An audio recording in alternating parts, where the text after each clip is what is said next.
প্রিয় দর্শক, আমি এই মুহূর্তে অবস্থান করছি গফরগাঁও উপজেলার পাগলা থানার পাগলা টু গয়েশপুর রাস্তার নতুন বাজারের পশ্চিম পার্শ্বে।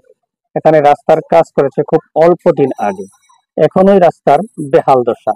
পুলের রেলিং ভেঙে গেছে, নাই রড, এবং পুলের সংযুক্ত সড়ক ভেঙে বিলে চলে গেছে রাস্তার মাটি। এখন আমি ওই রাস্তার পথচারীর সাথে কথা বলবো। মাসে কাজের মতো মধ্যে হয়েছে সমস্যা। তাহলে এখন এই অবস্থা এই অবস্থা যে আমাদের মাটি ছেড়ে দিতে গেছে, একটা মাটি পরে দুটো ফালাইছি, বালু ছাড়া কিছু দেওয়া হয়েছে এই পথে ভিতরে বাবা। আমরা এখন দেখতেছি যে ব্রিজের যে গাড়ি বাজাইছে না,